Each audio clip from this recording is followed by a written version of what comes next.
지켜보시는 하나님 감사드립니다. 이 시간도 온전히 주님이 주장하여 주시옵시고 주님께서 함께해 주실 것을 믿사옵고 우리 주 예수 그리스도 이름으로 기도드립니다. 아멘. 자, 이 시간은 오늘 제2장으로서 하나님의 형상으로서의 인간과 행위 언약 속에 있는 인간. 그래서 이제 인간의 도덕적 영적 상태를 말할 때 무엇보다도 먼저 인간의 원시 상태를 고쳐라는 것이 가장 중요한 일이다.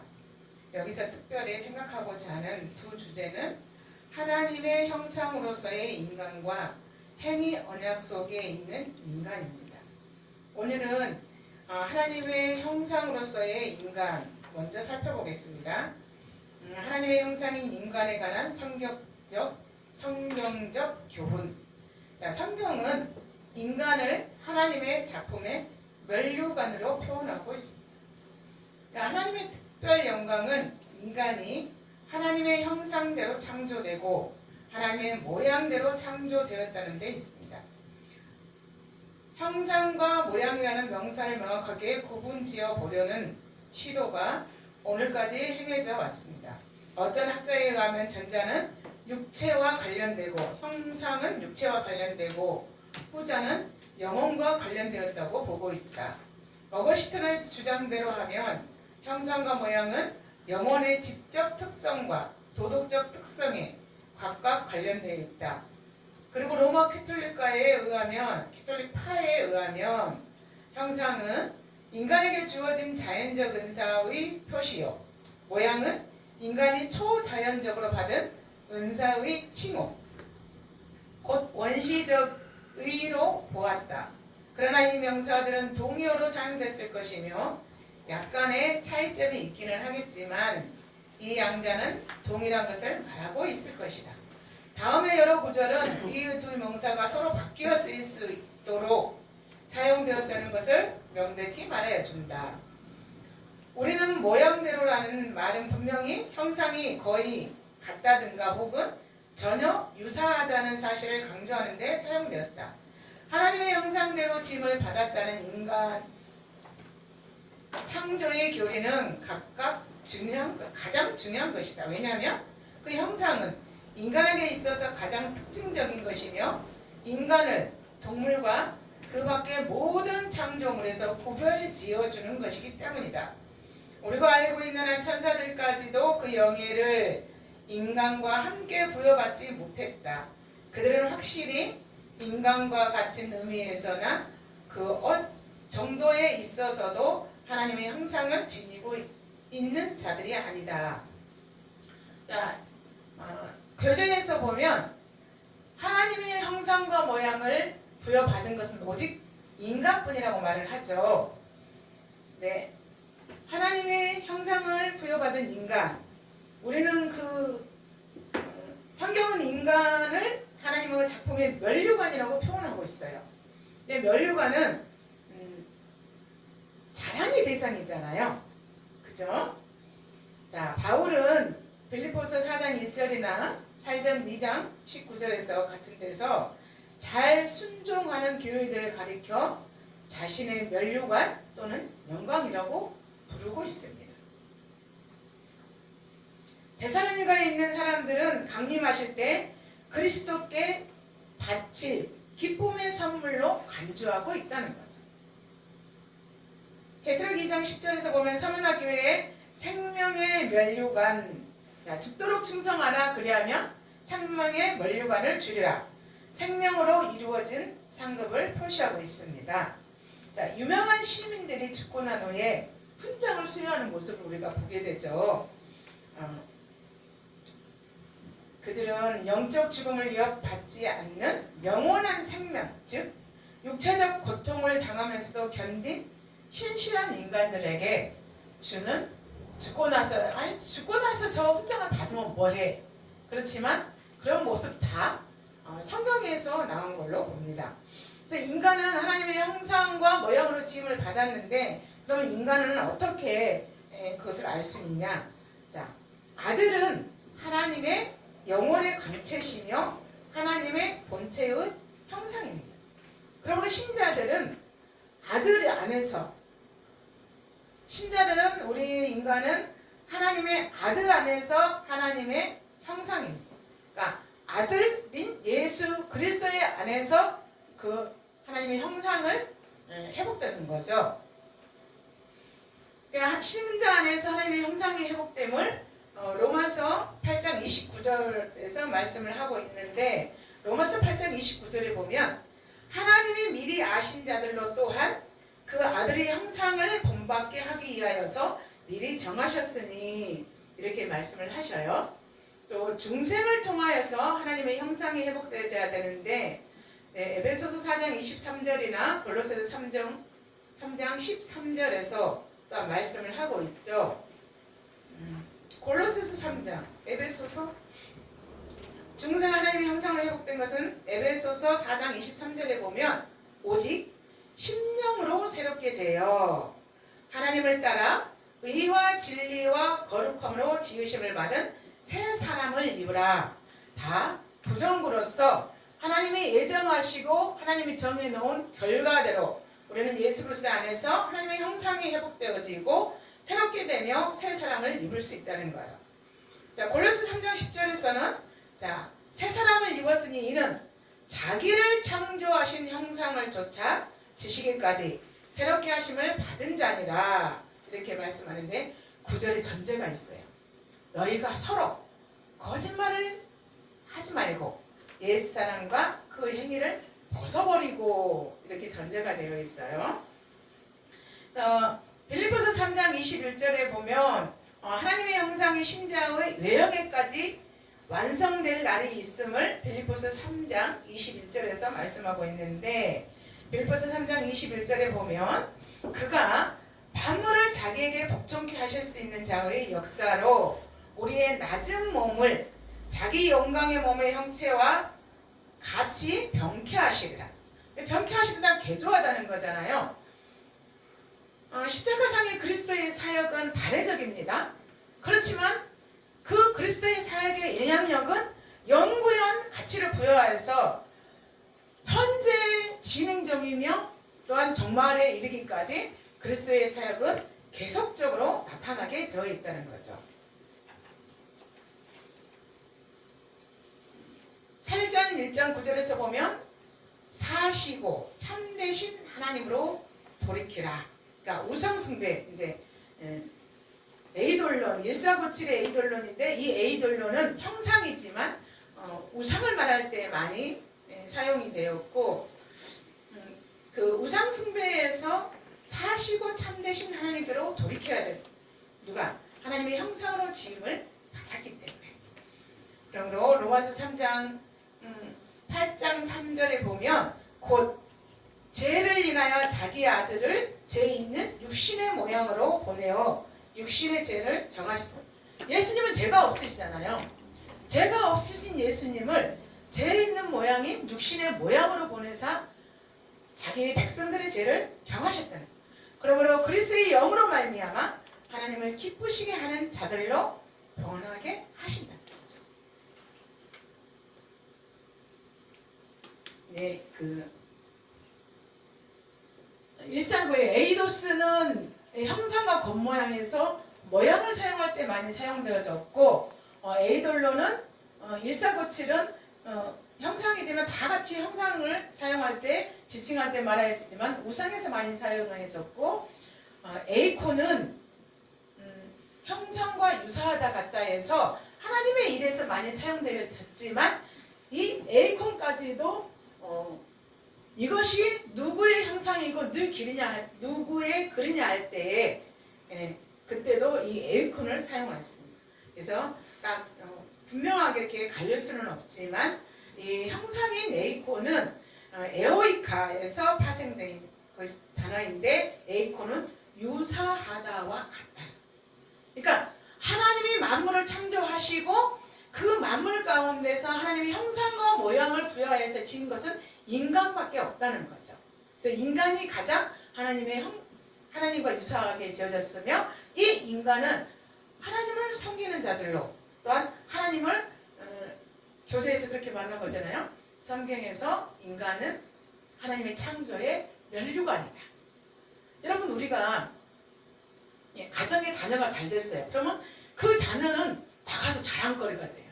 어머니의 자랑거리고 아버지의 자랑거리고 쉴 새 없이 그 자녀만 자랑을 해요. 그러니까 이것이 우리는 하나님 앞에 합당한 모습이 되어야 된다. 합당한 모습이 되어졌을 때 하나님이 기뻐하신다. 그러니까 자랑거리의 대상은 부모에게 기쁨을 제공해 주는 거예요. 그러니까 저와 여러분이 우리 하나님 앞에 기쁨을 드릴 수 있는, 기뻐하실 수 있는 그런 하나님의 마음을 기쁘게 할 수 있는 그러한 자들로 하나님 앞에 분명하고 정확하게 확실하게 그리스도에 관해서 정립하고 하나님에 대해서 잘 알고 어떤 상황 가운데서 하나님을 떠나지 않냐면 영원토록 우리 후손의 천대까지라도 주님을 섬길 수 있는 그런 삶을 살 수 있도록 우리가 기도하며 살아야 되겠죠. 자, 헬라 사상은 형상을 그것이 대표하는 것의 실체를 공유하고, 그러니까 하나님은 하나님의 형상과 모양으로 지음을 받은 우리는 하나님의 속성을 공유하고 하나님께서 명하시는, 자, 이스라엘 백성은 나를 청종하라. 청종하는 것은 경청은 듣고 귀를 기울이는 것으로 끝나지만 청종은 순종하고, 복종하면 순종하면 종속되기까지 해야 된다. 그러니까 우리는 항상 하나님이 나에게 뭐라고 하는지 하나님으로부터 지음받은 인간이라는 것을 잊지 말고 살아야 되는 줄 믿습니다. 그런즉 하나님을 누구와 비기며 무슨 형상과 비기겠는가? 자, 바벨론 포로 시대에 이스라엘들은 우상을 만드는 것을 조롱해야 돼요. 다른 나라에 가서 살고 우상을 섬기는 나라에 가서 살으니까 때로는 저기 하겠죠. 그 나라에, 그러니까 하나님이 얼마나 인간의 속성을 아담의 타락성을 하나님이 경계하시면서 너희 사면에 있는 신을 섬기지 말라 이렇게 말씀하신 바와 같이 우리는 항상 하나님만을 믿고 따르며 의지하며 살아야 되는 인간인 줄 믿습니다.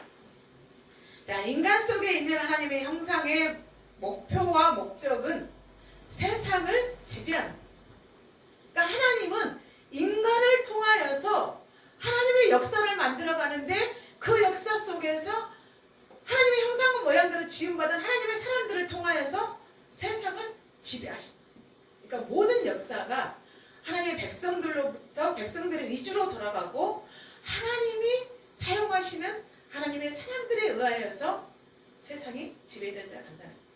그러나 때로는 하나님의 백성들, 인간이 악할 때는 하나님은 악한 왕을 세우시고 또 인간이 회개하고 무릎을 꿇으면 선한 왕을 세워서 하나님이 우리를 통치하고 다스린다는 거죠. 하나님은 자기 자신의 권위의 표시로 세상에 인간을 두심으로써 인간이 주님이신 하나님의 주장을 확실히 확증할 수 있도록 하셨습니다. 그걸 어떻게? 하나님의 메시지와 하나님의 뜻을 깨닫게 해야 할 의무를 강조하고 있다. 누가? 자, 저와 여러분이 먼저 예수를 믿었습니다. 그러면 저와 여러분이 믿지 아니하는 자들을 만났을 때, 자, 하나님은 천지를 창조하신 분이야. 예수는 그 하나님의 아들이야. 그는 메시아로, 구약에 예언된 메시아로, 오신 메시아로, 또 다시 오실 메시아로. 오고 계시고 오시겠다고 하시고 오고 계셨고 오셨고 다시 오시겠다고 하는 그 예수예요. 그 예수 안에 영생이 있고 그 예수의 안에 하나님의 생명이 있어요. 우리가 이렇게 말할 수 있어야 된다는 거죠. 하나님의 메시지와 하나님의 뜻. 자, 이 형상과 이 글이 네 것이냐 예수님께서 질문을 하셨잖아요. 데나리온에 새겨진 왕의 형상에도 에이콘을 사용을 하셨어요. 네, 경건한 유대인들이 증오의 대상이었단 말이에요. 뭐가? 그 황제의 형상이 새겨진 이 동전까지도 경건한 유대인들은 십계명에 입에된다는 거죠. 이 경건한 유대인들은 증오의 대상인 동전은 둘째 계명을 위반하고 있는 내포를 하고 있으며 둘째 계명은 이반을 포함하고 있는 것을 보고 있으며 애국 통치자의 형상이었기에 또한 더욱더 증오의 대상이 되었다고 합니다. 자, 히브리서 10장 1절에 보면 에이콘에 대해서 이렇게 분명하게 딱 말씀을 하고 있어요. 자, 좋은 것들의 단지 그림자에 불과한 율법과 대조하여 그리스도의 안에서 이미 나타나는 장차오는 좋은 것들을 지닌 참 형상의 의미이다. 무엇이 에이콘. 자, 이 세 단어가 다 형상과 겉모양, 형상 의미, 제가 이제 순서대로 쓰다 보니까 이렇게 썼어요. 형상과 겉모양, 형상과 우상. 자, 형상과 유사하다와 같다. 하지만 이 모든 단어들이 다 단어들 속에서 에이콘, 이 에이콘이 하나님의 형상과 유사하다고 같다고 보고 있다는 거죠. 많이 쓰였다는 거죠. 율법과 대조하여 그리스도 안에서 이미 나타난 장차 오는 좋은 것들의 지닌 참 형상을 의미하고 있다는 거죠. 고린도후서 4장 4절과 골로새서 1장 15절을 보면 그리스도께서는 하나님의 형상과 모양으로 말하고 있어요.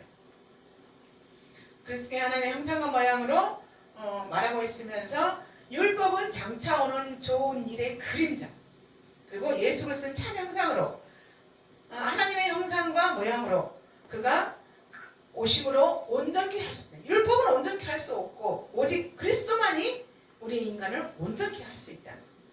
그리스도의 영광의 복음의 광채가 비치지 못하게 하매라. 고린도후서 4장 4절에 있잖아요. 자, 그리스도의 영광의 복음의 광채가 비치지 못하게 한대요. 누가? 이 세상의 신이 누구에게? 믿지 아니하는 자들에게. 왜? 그리스도가 하나님의 형상이니까. 그래서 우리는 그리스도의 영광의 복음의 강치가 우리에게 비춰져서 그리스도의 안에서 우리가 하나님의 형상이 회복되는 거예요. 골로새 1장 15절에 보면 그는 보이지 아니하시는 하나님의 형상이요 모든 창조물보다 먼저 나신 자니. 이제 아이오라토스로 이제 사용되었는데 하나님을 볼 수 없는 본질이었어요. 하나님의 본질을 여러분의 눈으로 볼 수 있나요? 없죠. 자, 여기서 형상과 볼 수 없는 고린도후서 4장 4절과 골로새서 1장 15절에 그리스도께서는 하나님의 형상과 모양으로 말하고 있지만 형상과 모양을 볼 수 없는 하나님의 본질과 형상과 본질의 사이에는 차이가 없습니다. 자, 하나님의 형상은 볼 수 없는데 하나님의 형상도 볼 수 없지만 하나님의 본질도 볼 수 없어요. 하나님의 본성은 감춰져 있죠. 그러나 감춰져 있는 그 하나님은 영구히 존재하시는 분이 있어요. 나는 스스로 존재하는 자이다. 그 초월적인 하나님은 자기의 말씀과 자기의 계시, 행위를 통하여서 숨어있는 상태로부터 모습을 나타냅니다. 권능과 영광을 나타내시며 어떻게? 계속적으로 누구에게서? 자신의 택한 백성들에게. 무엇을 통하여서? 의사소통을 통하여서. 그러니까 우리가 하나님과 기도하는 게 의사소통이에요. 내가 일방적으로 하나님 이거 주세요 하는 게 아니고요.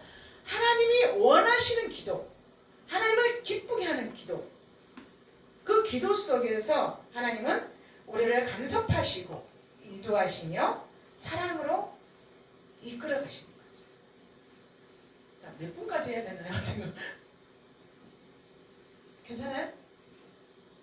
5분을 맞춰. 5분을 맞춰요? 네, 알겠습니다. 그래서 우리는 그 초월적인 하나님의 본성이 감춰져 있듯이 하나님의 형상도 감춰져 있습니다. 그러나 우리는 분명하게 예수 그리스도의 안에서 하나님의 형상이 회복된다는 거죠. 우리는 그리스도의 안에서 택한 백성들은 그리스도 안에서 그 하나님의 형상을 보게 됩니다. 그리스도 안에 참여함으로써 인간은 인간에게 부여하려고 의도된 하나님의 형상을 다시 한번 더 얻게 된다고 말씀을 하시는 거죠. 그리스도와 교제함을 통하여서 우리는 그의 형상으로 뭐한다? 변모된다는 거죠. 변케하시리라 해서. 그래서 우리는 늘 로마서 8장 29절에 보면 하나님이 미리 아신 자들로 또한 그 아들의 형상을 본받게 하기 위하여서 미리 정하셨으니 이는 그의 많은 형제 중에서 받아들이게 하려 하십니다. 우리가 성경을 읽다 보면 하나님의 백성들을 아들들이라 하고 믿는 자들을 신들이라 해요. 그런데 그 모든 그 생소한 단어들이 그리스도의 안에서 하나님의 택한 백성들은 성도라 부름을 받고 택한 백성들은 그리스도의 안에서 그리스도로 말미암아 그리스도의 안에서 그리스도를 위하여서 존재하는 이 인간의 우리의 정체성을 알아야 된다는 거죠. 우리의 정체성. 그러니까 어디 가서 저도 그 신앙이 좀 그 자신감이 없을 때는 어디 가서 막 잘나고 똑똑한 사람들 가운데 있으면 말을 잘 못했어요. 미리 진흙 들었잖아요. 근데 나중에 보니까 잘나고 똑똑한 사람은 하나님을 모르잖아요. 하나님 밖에 있단 말이에요. 그러고 보니까 내가 기죽을 거 뭐 있어. 당신들은 하나님 모르잖아. 난 하나님을 알잖아. 그 하나님이 천지 우주 만물을 창조하셨고 그 하나님이 나에게 하나님의 형상과 모양으로 지었다고 하는데 우리가 우리의 형상과 우리의 모양대로 우리의 형상과 우리의 모양대로 우리가 사람을 만들자. 하나님은 늘 복수로 창조를 말씀하고 있어요. 근데 내가 거기에서 왜 길을 죽어야지 이렇게 하다 보니까 자신감이 생겼어요. 정체성이 확립이 됐다는 거예요. 하나님의 가치관으로 하나님이 가장 귀하신 분, 하나님은 누구 어떠한 일도 불가능이 없으신 분, 하나님을 방해할 자도 없고 하나님과 비교될 것도 없다는 거죠. 그래서 우리는 늘 하나님 앞에 나의 정체성, 내 안에 하나님의 형상의 그 목적이 하나님을 경외하시고 전도서에서 보면 인간의 본분은 하나님을 경외하는 것이라고 말씀을 하잖아요. 그래서 하나님의 백성들은 하나님의 말씀과 영으로 말미암아 예수 능력으로 함께 나누게 된 사람으로 저와 여러분은 예수님이 말씀하시고 영으로 말미암아 예수의 구속의 능력 안에서 함께 하나님을 공유하고 하나님 안에서 한 공동체로 그러니까 그 앞에 겸허히 형상 잊지 말자고요. 우리는 하나님의 형상이다. 자, 에이도스, 에이돌론, 에이콘 다 A로 시작해갖고 하나님의 통치를 말할 때는 또 콘으로 다 끝나더라고요. 그래서 우리는 늘 하나님의 형상과 모양대로 지음을 받은 인간이라는 것을 잊지 마시기를 부탁드리면서 오늘의 강의를 마치고자 합니다.